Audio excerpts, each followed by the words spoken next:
Well, hello everybody, and welcome to the Northwest Spring.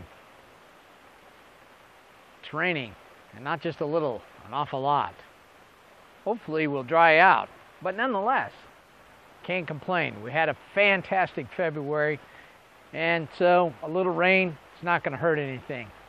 Although, to be fair, I'm looking at the garden and it's underwater. Oh well. Nonetheless, we'd like to welcome a new member to our team. Reynolds, CB, is joining us. His specialty is, well, freight cars. And I have about 400 freight cars. And I've put him to work at standardizing all of that. So for the last month, that'd be 2 work sessions, he's been doing that. John has been kicked out of the country again. Granted, for work again, but nonetheless, he's been kicked out again. We're hoping to see him back soon. We'll be contacting TSA before too long. And Sean and me, well, we've just been plugging right along. But I hear a lot about how fast we're going. And so I took a time lapse with my new GoPro to kind of just show you what goes on, well, frankly, in a work session. But it ended up being 2 work sessions. So we'll show you what we got accomplished and what we got done. I'll do a short video of where we're at right now to kind of give you an update. And then you can see the time lapse and all that we've done to get to that point. In any case, come on in and let's get out of the rain.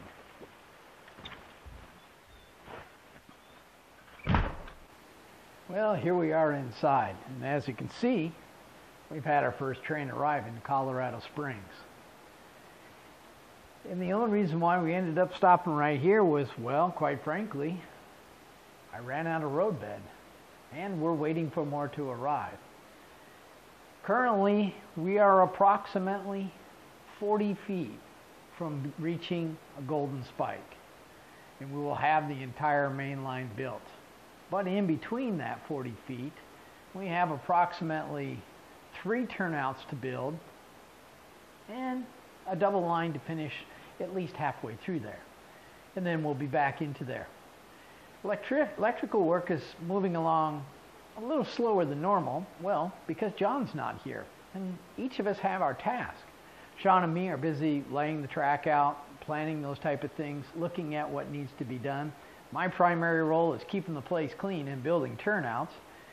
And Reynolds' primary goal is, well, getting a fleet of cars ready for us to run so that we can begin to run tests to find the errors and the mistakes in the layout so we can fix those before moving on to scenery. In the process, I've finished almost all the backdrops. There's a few touch-ups here and there, but almost all of them are done. And we've been still discussing balances and LED lighting. I see some electrical work coming. And this time it's not going to be John. It's high voltage electrical work. John will be helping me, but in the end it'll be me doing and moving a lot of the lights overhead. But it'll be good in the long run because it'll put the layout in a better light. Every pun intended. Anyway, here's the train. And we've got right now a pretty good run so far. I can actually run trains a little over 170 feet. That's pretty darn good. And in the last 2 weeks, Sean and me have completed, well, almost 60 feet of track. Well, that's linear. We actually laid about 120 feet of track because it's a double line. And I had 3 turnouts I had to build. 2 of them customs. In other words, when I say custom, I'm taking Fast Track's original plans and manipulating some to fit my need. One in particular, my throat entrance into the yard, I had to actually continue the 22-inch radius coming off of that number 6 so I could get into the yard in a correct angle. So instead of using the usual divergence they use with a straight line, I just continued the curve. That's the advantage of building your own turnouts. You build them for what you need. In any case, I'm going to show you a time lapse of what's going on, and hopefully by next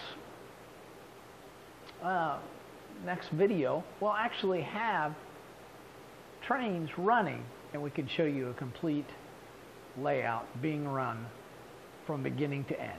In any case, enjoy the video and have yourself a good spring.